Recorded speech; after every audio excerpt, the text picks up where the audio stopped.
شعبان المعظم کا مقدس مہینہ اور اس میں بہت ساری عیدیں ہیں، ان سب عیدوں کی آپ کو مبارک ہو۔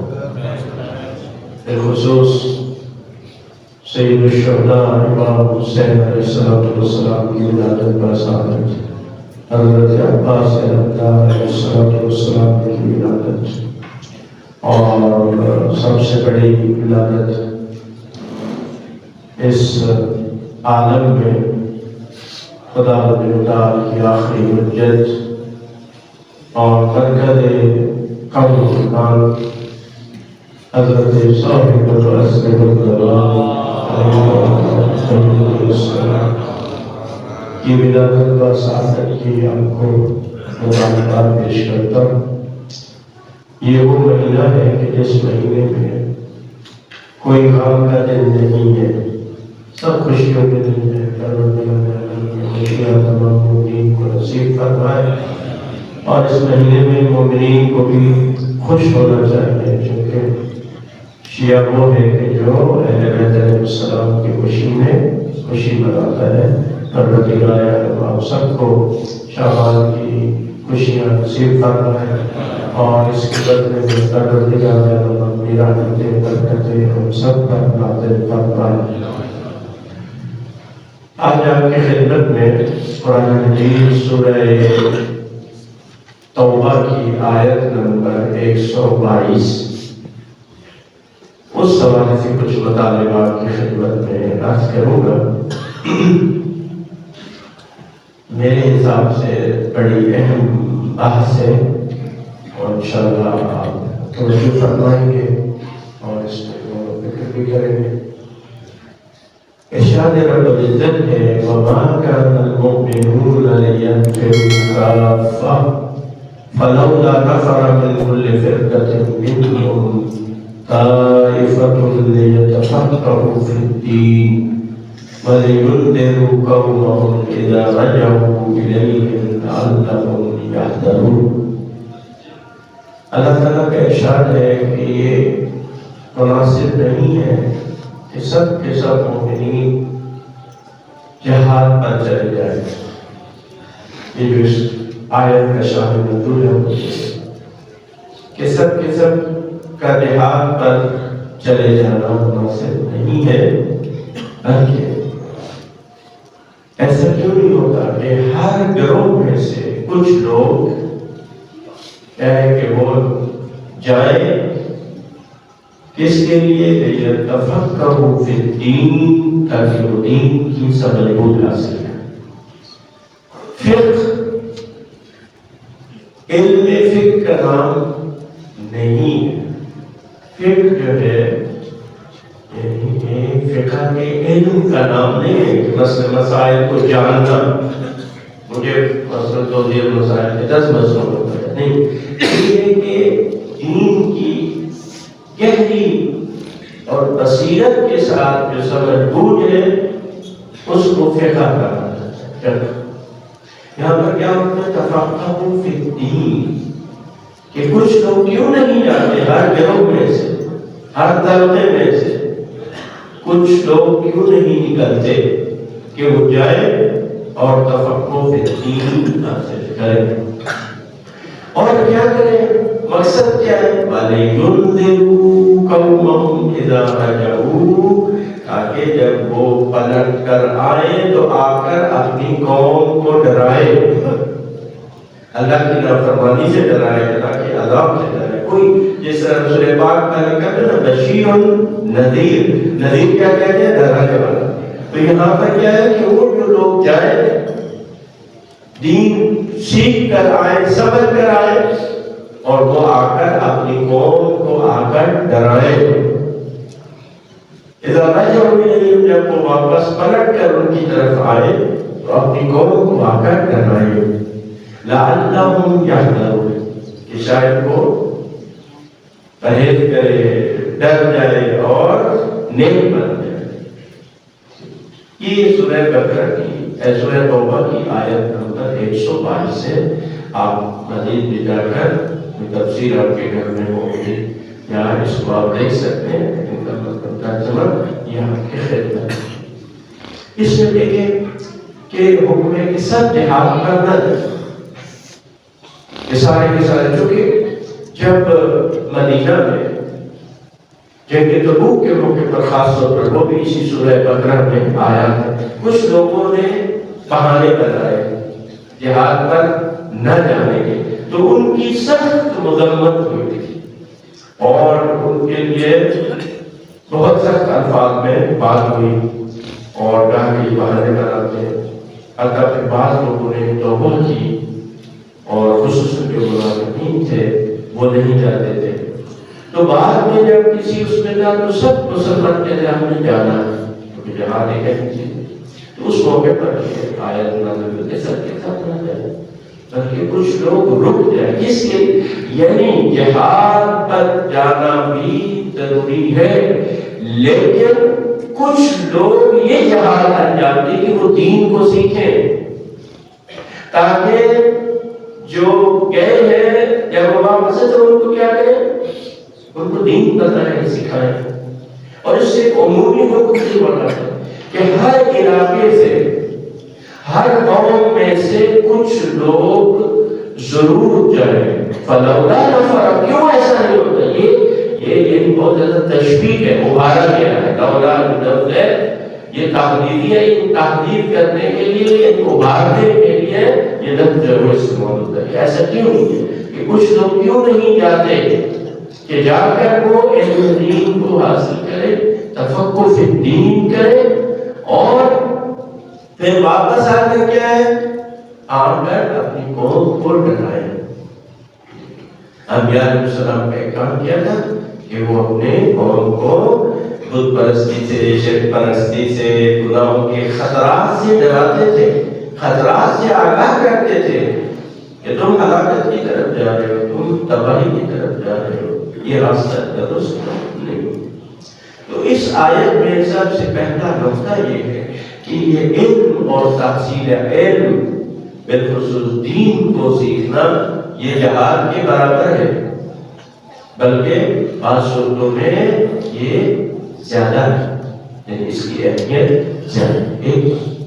دوسری بات یہ ہے کہ دیکھیں اب اس وقت مرکز کیا تھا؟ مدینہ تھا،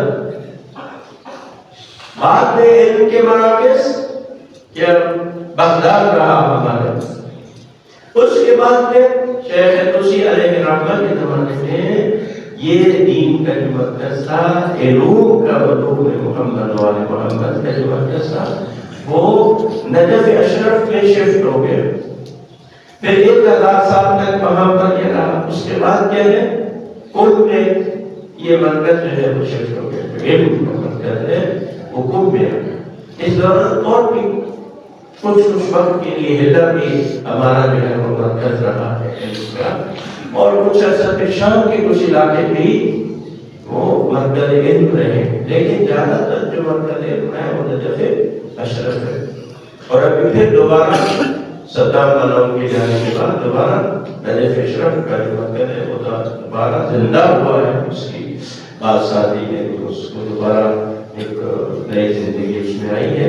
اس وقت ہمارے پاس کیا ہے؟ 2 مرکز ہے، ایک قم مقدس ہے اور ایک نجف اشرف۔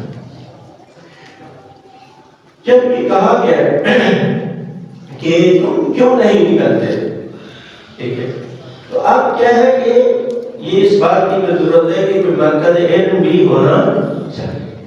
تو یہ جو ہمارے دینی مدارس ہیں وہ اس آیت کا مصداق ہے کہ ایسی جگہ ہو جہاں دین کو سمجھا جا سکے۔ جب قرآن کہہ رہا ہے کہ کیوں نہیں جاتے لوگ تفقہ فی الدین کرنے کے لیے، تو اب آپ مجھے بتائیں کہ یہ تفقہ فی الدین، دین کی سمجھ کو کہاں سے انسان حاصل کرے گا؟ ٹھیک ہے نا، یورپ میں تو اس سے حاصل کرنے سے رہے تو وہاں تو نہیں ہے، کیا یہاں پر جو ہماری بڑی یونیورسٹیاں ہیں کیا اس میں بھی ہمیں تفقہ فی الدین حاصل ہوگا؟ وہ آپ کے سامنے کیا ہے کہ یہ مراکز دینیہ جو ہے یہ اس آیت کی مصداق ہے، یعنی اس کی ضرورت ہے۔ جب مرکز علم ہوگا تو لوگ وہاں سے دین سیکھ کے آئیں۔ تیسری بات یہ ہے کہ آیت کہہ رہی ہے کہ جب وہ واپس آئے تو اپنی قوم کو ڈرائیں، ٹھیک ہے۔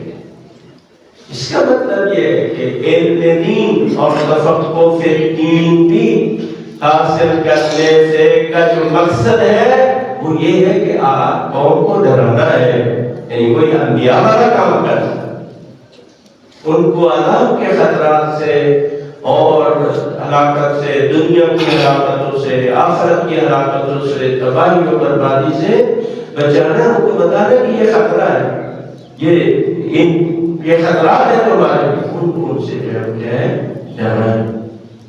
اب اگلی بات ہے لعلہم یحذرون، کہ شاید وہ ڈر جائے، شاید وہ پرہیزگاری اختیار کرے، شاید وہ بچ جائے، یعنی یقین سے اللہ، یعنی یقین بات نہیں فرمائی اللہ نے کہ وہ تاکہ وہ ڈر جائیں۔ اس کا مطلب یہ ہے کہ جیسے انبیاء علیہ السلام کے بھی سارے لوگ نہیں ڈرتے، ٹھیک ہے، منافقین آپ کے سامنے ہیں، تو اس طرح سے یہ بھی ہے کہ سارے لوگ مومن ہیں، اس کی عالم دین کی پیروی نہ کریں، اس کی بات نہ کریں، لیکن اس لوگ ضرور ہوں گے جو ہے۔ تو اس سے بہت ساری چیزیں آپ کے لیے کیا ہے واضح ہو جاتی ہیں۔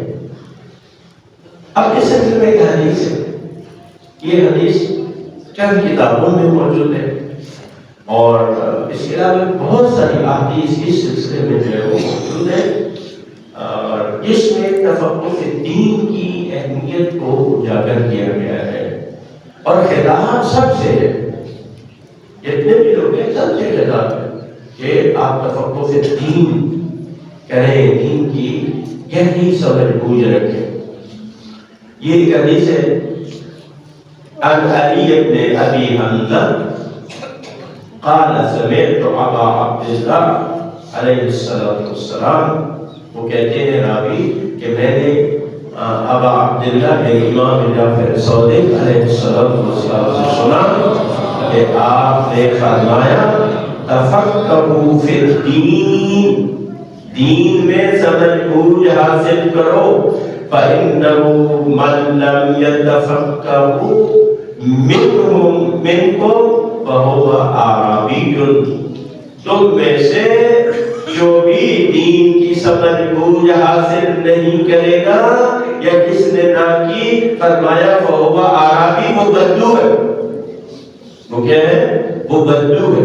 بدو جو ہے وہ عربوں کے اور دیہاتی علاقوں کے، صحرائی علاقوں کے لوگوں کو کہا جاتا ہے بدو، اور بدو جو ہے وہ ایک اصطلاح ہے جاہل گوار، جاہل نہ سمجھ، جس کو تہذیب، آداب اور اس کا پتہ جو ہے وہ کیا ہے نہیں ہوتا، اس کو کہتے ہیں بدو، عربی اس کو کہتے ہیں۔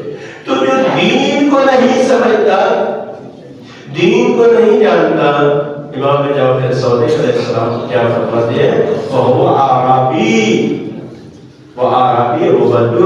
حوالہ میرے پاس ہے وہ موجود ہے، تفسیر صافی میں بھی ہے، الکافی میں بھی ہے، محاسن برقی میں بھی یہ حدیث موجود ہے، انوار میں بھی یہ حدیث موجود ہے، اور چند ایک اثرات کے ساتھ یہ حدیث جو ہے وہ موجود ہے۔ آگے دلیل دیتے ہیں، مولانا فرماتے ہیں ان اللہ عز و جل یقول فی کتابہ، چونکہ اللہ تعالیٰ نے اپنی کتاب میں فرمایا ہے یتفقہوا فی الدین، اس آیت کا حوالہ دیا کہ تم دین میں سمجھ بوجھ حاصل کرو، وَلِيَنذِرُوا، اور قوموں اذا رجعوا الیہم، تاکہ وہ ڈرائے جب وہ اس کی اپنی قوم کی طرف واپس آئے، اور لعلہم یحذرون۔ اور بہت ساری اس میں جو ہے وہ روایات ہیں کہ جب رسول اکرم صلی اللہ علیہ وآلہ وسلم نے اور امیر المومنین علی بن ابی طالب علیہ السلام کو یمن کی طرف بھیجا، آخری سال میں حجۃ الوداع والے سال میں یمن کی طرف بھیجا تبلیغ کے لیے، تو دعا کی رسول اللہ نے، فرمایا اللہم فقہہ فی الدین، اے اللہ علی کو دین میں سمجھ بوجھ عطا، ٹھیک ہے، یعنی یہ دعا کرنا، جیسے رسول اللہ نے رب زدنی علما، قرآن میں اس کا یہ مطلب نہیں ہے کہ ان کو نہیں کچھ آتا تھا، نہیں، اس سے یہ بھی ہے کہ ہمیں اس بات کی اہمیت کا پتہ چلتا ہے کہ یہ بات جو ہے وہ کتنی اہم ہے۔ اور بھی بہت ساری روایات ہیں جس میں یہ ہے، رسول خدا فرماتے ہیں تفقہ فی الدین سے بڑھ کر کوئی عبادت نہیں۔ اور ایک اور حدیث وہ جس میں فرماتے ہیں کہ اُفٍ لِكُلِّ مُسْلِمٍ، رسول اللہ کی حدیث ہے، اُفٍ لِكُلِّ مُسْلِمٍ لا يجعل في كل جمعة يوما يتفقه أمر دينه ويسأل عن دينه۔ آپ فرماتے تف ہے اس مسلمان پر، یعنی افسوس ہے اس مسلمان پر جو ہفتے میں ایک دن دین سیکھنے کے لیے متعین نہیں کرتا تاکہ وہ آئے اور اپنا دین سیکھے۔ رسول خدا صلی اللہ علیہ وسلم اُفٍ لِكُلِّ مُسْلِمٍ، ہر مسلمان کے لیے تف ہے، افسوس ہے کہ جو ایک ہفتے میں قرار نہیں رہتا، یوماً ایک دن یتفقہ امر دینہ، جس میں وہ اپنے دین کو سمجھے، ویسأل عن دینہ، اور آ کر اپنے دین کے متعلق سوال کرے۔ یہ تفصیل اور بھی بہت ساری اس میں احادیث ہیں، انشاءاللہ آئندہ جمعے میں مزید اس پر ہم آپ کے خدمت میں بات کریں گے۔